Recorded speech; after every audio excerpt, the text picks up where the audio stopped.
Hey, welcome to BACKtalk, the premier podcast from successful Black Parenting Magazine, featuring in-depth conversations and expert insights on crucial topics for Black families. We're ranked one of the top Black family podcasts on FeedSpot. I'm your host, Janice Robinson-Celeste. Now, right back to the show, because right now, in one of the most wealthiest countries in the world, we have children being denied lunch because their families can't afford to pay a cafeteria bill. Free meal programs and SNAP benefits are under threat. And for some kids, a bologna sandwich might be all they have. That's the reality faced by Leo, the young hero in Senator Reverend Raphael Warnock's new children's book. But when Leo shares what little he has, something miraculous begins to happen. In a world where scarcity is real, the story reminds us that generosity, especially from those with the least, can ripple outward and transform lives. And isn't that what faith, compassion, and community are really about? Stay tuned as we talk to Reverend Warnock about his new children's book.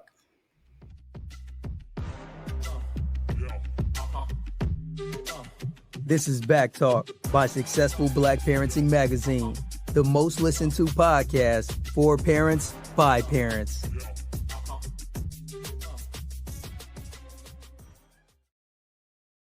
Hello, everyone. Thanks for tuning into BACKtalk by Successful Black Parenting Magazine, your go-to podcast talk show for parents. Now, I need a little favor from all of you listeners out there. Just go ahead and spread the word about our show. The more you engage, the more we all can thrive. We are live, which means you can post questions under this video and we will answer your questions live on air, but do it early. Tell your friends, shout it out to your followers, because sharing is truly caring. And don't forget to use hashtag BACKtalk when you post. Now, on this episode of BACKtalk, our special guest is Senator Reverend Raphael Warnock, and he has a new children's book about faith and giving. So welcome to the show, Reverend Warnock. Thank you. Welcome to the show. Thank you so much. Your reputation precedes you. I'm honored to be here.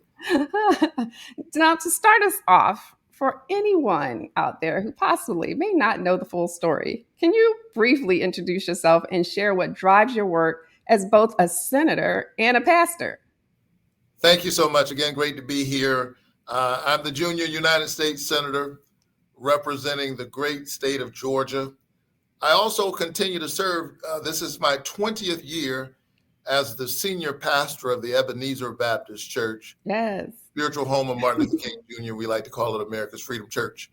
Right. And about 5 years ago, I found myself in the middle of a Senate race that I had no idea would literally flip the Senate and give me a chance to get into what my late parishioner John Lewis called some good trouble in some good ways. And this book is one more tool in my toolbox as a part of my life's project. Well, I'm based in Austell, so I'm your neighbor and constituent. So, but all right, that's right. So our signature BACKtalk icebreaker, we have to give you one of those. So Sure. What's one lesson your parents taught you that still guides you today? Oh, it's really actually captured in the title of my first children's book entitled Put Your Shoes On and Get Ready. I'm the 11th of 12 children in my family. My dad had a fierce work ethic. I had an older father. He was a pastor and entrepreneur, and he woke us up every morning. He woke me up 7 days a week. Doesn't matter whether it was school year or during the summer. He always said, get up, get dressed, put your shoes on, get ready. That sense of readiness, of being prepared. One day I asked him, well, get ready for what? Because he was waking me up. He said, I don't know, just be ready. And I'm grateful for that lesson. I've spent my life trying to be ready to show up in the places where it matters. That's right. If you're already ready, you don't have to get ready. You're ready for anything. I love that. Absolutely. Let's talk about your children's book. I'm going to put it up on the screen. Here we go. It's We're in This Together, Leo's Lunchbox. What inspired you to take the biblical story of feeding of the 5,000 and reimagine it for children today? Well, I preach every Sunday, and the feeding of the 5,000 is bedrock to the Christian gospel. Of all the miracle stories, by the way, this is the only story that's in all four of the gospels.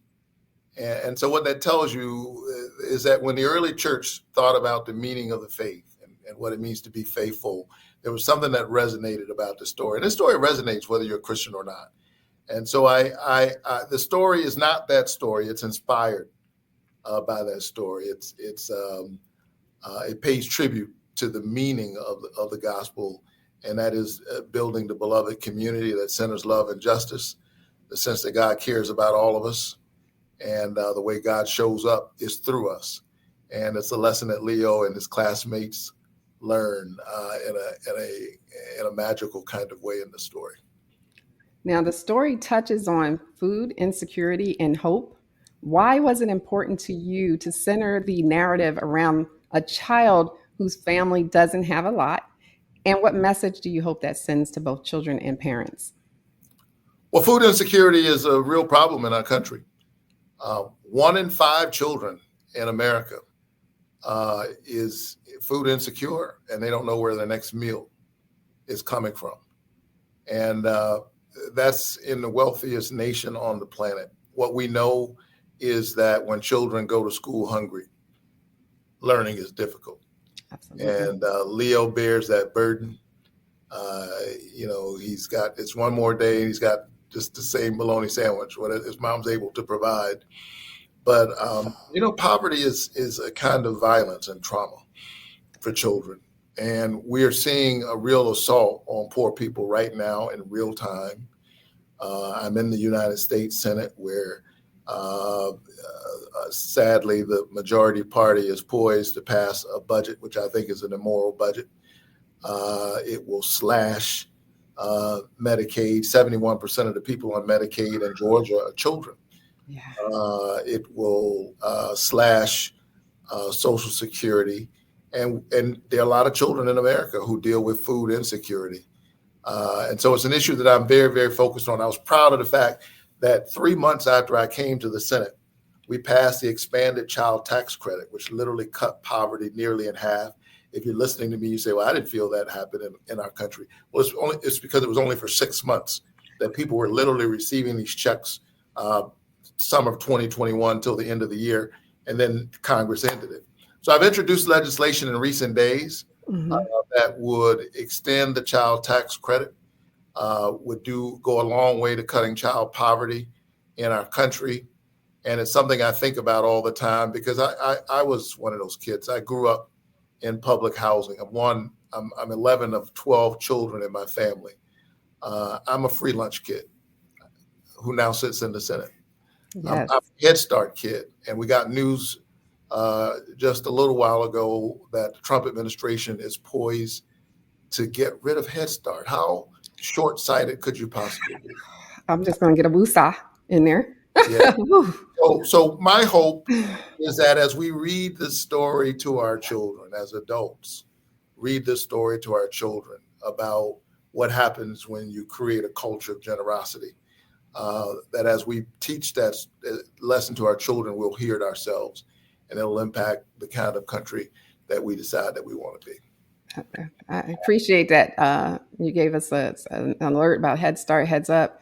I was a Head Start kid, so that hit hard. Okay. Okay.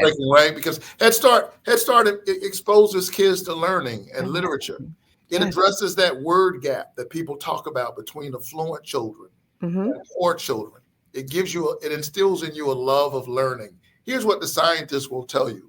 If you really want to change the world, I mean, you can help people at all stages, but the real power is between ages 0 and 4. That's when the brain is literally growing. Yeah.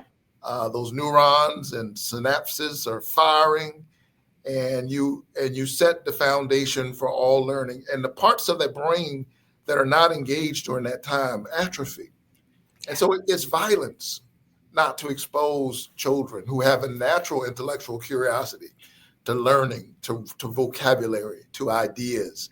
It makes the world much better. And it saves us money in the long run.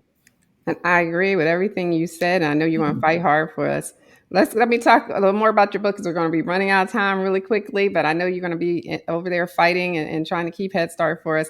The theme of the book, that the more you give, the more you receive, is so timely. How does this story reflect your larger mission of building what Dr. King called the beloved community?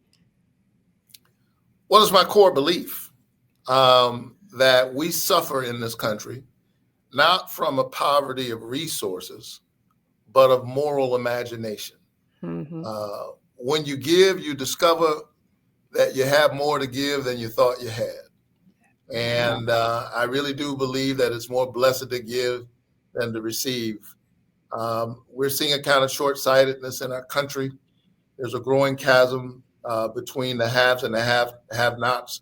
This growing wealth inequality, which the Congress is poised right now to exacerbate and make worse, is bad for all of us. It's bad for the rich. May be getting away like fat cats, but I believe in the long run it's bad for the rich and bad for the poor.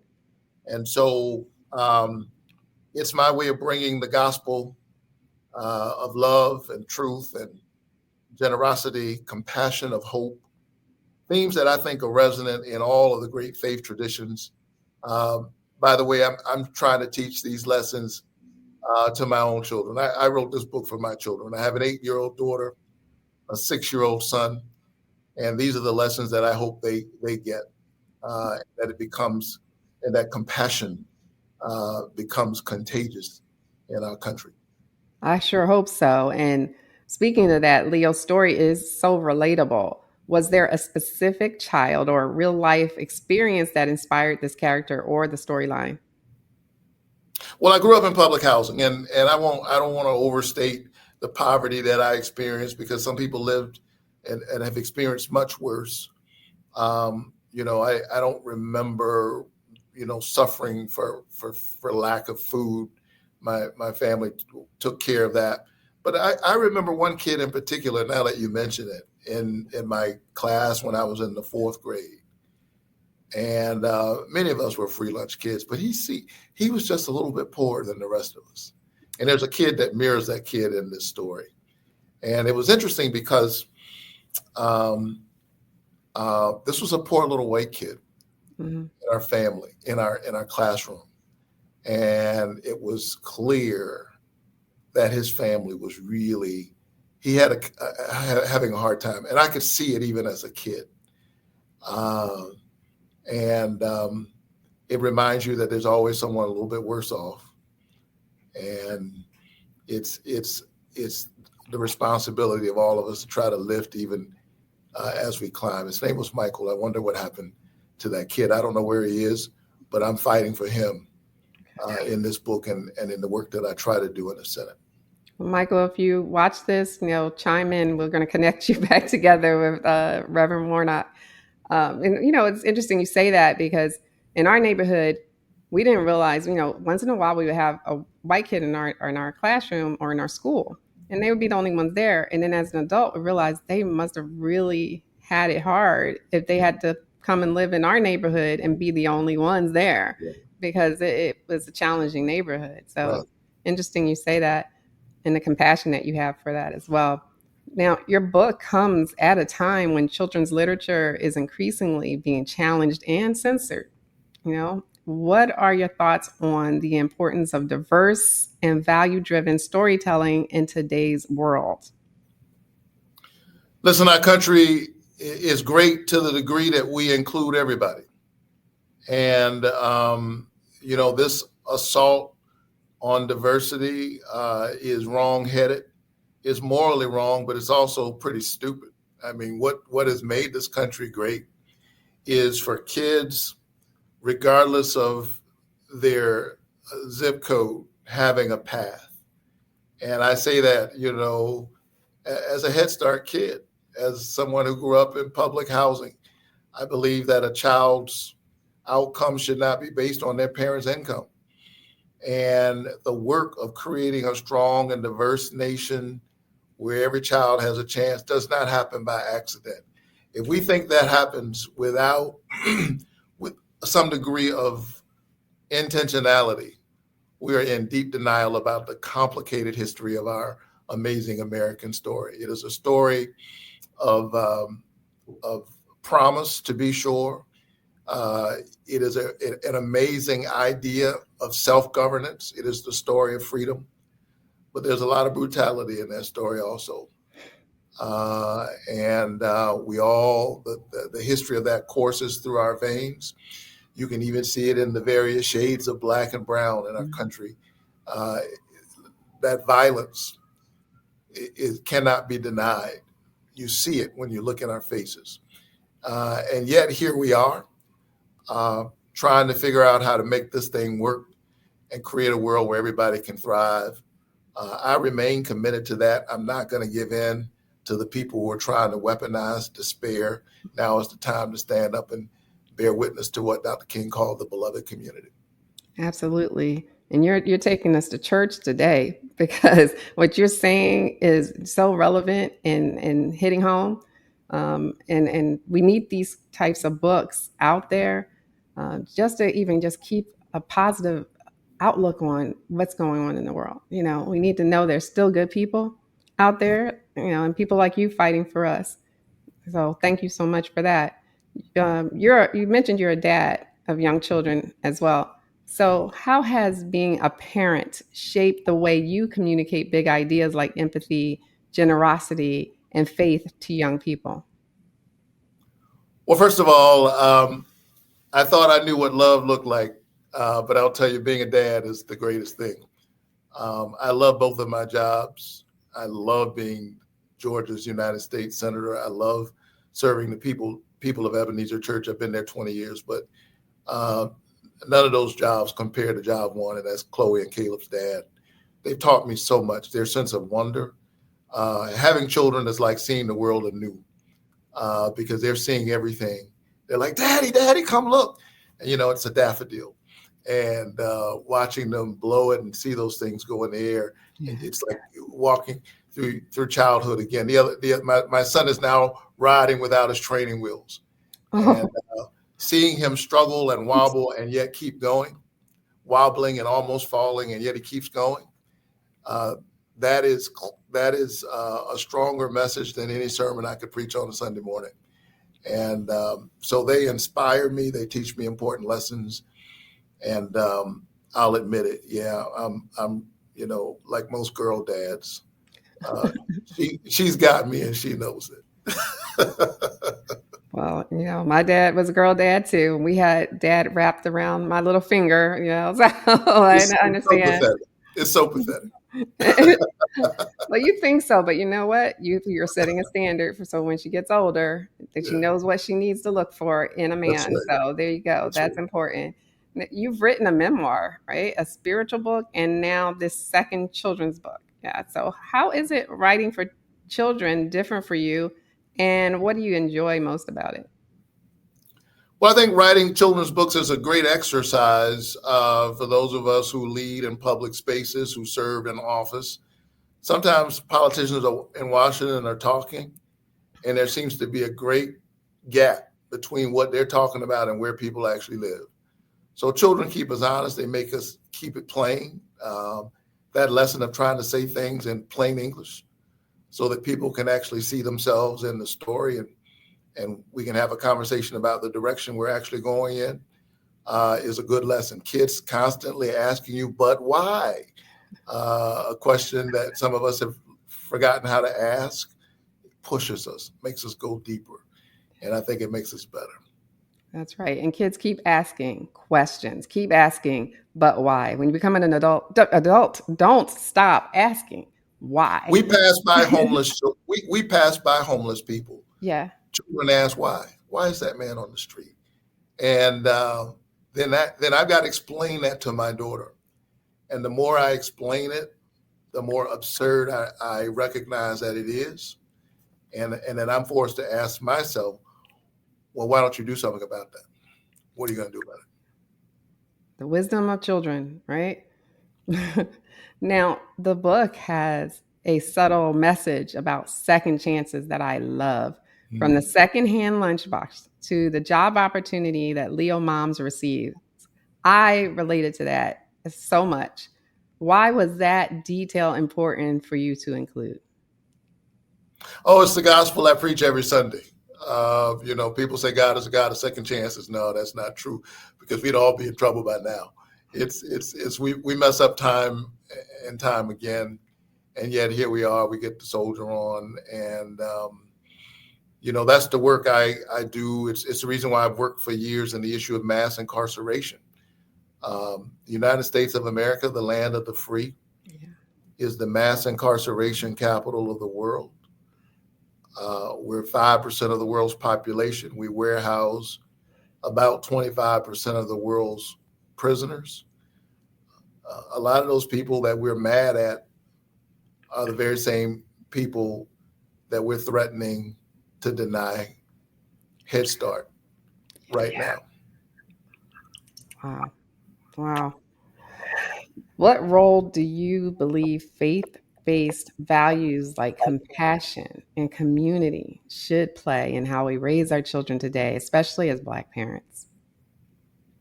Well, again, I extol the values and the virtues of love.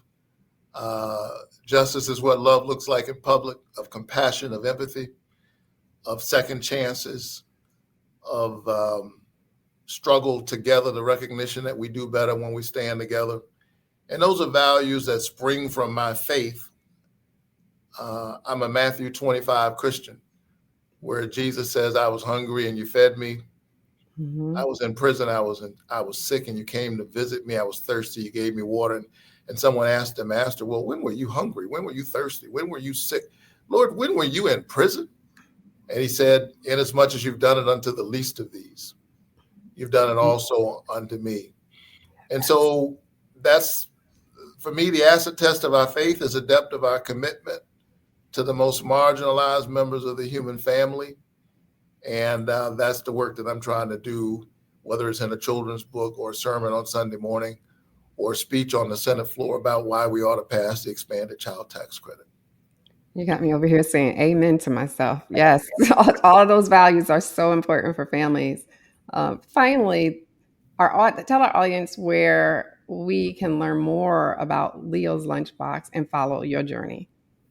Oh, you can follow my Instagram page, or you can follow, what else am I on? X, Twitter, whatever they're calling it these days. Just type in my name. You shouldn't have any trouble finding me. Facebook, I'm in all the places. Well, we're following you too. Blue Sky. So. Yeah. Blue Sky. Okay, yeah, Blue Sky's a good one. That's for sure. I hope all of these lessons somehow reach the other side of the aisle in Congress as you go and you fight for us. So I want to thank you, Reverend Warnock, for joining us today. It's been a pleasure and a privilege. Pleasure's mine. Thank you. All right.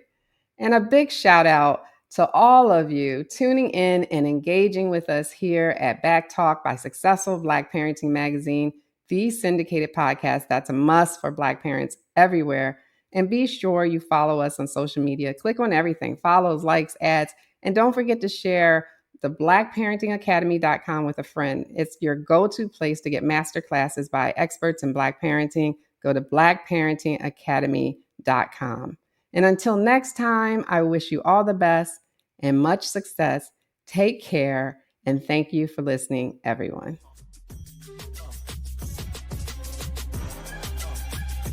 Thanks for tuning in to BACKtalk by Successful Black Parenting Magazine. We'll see you soon.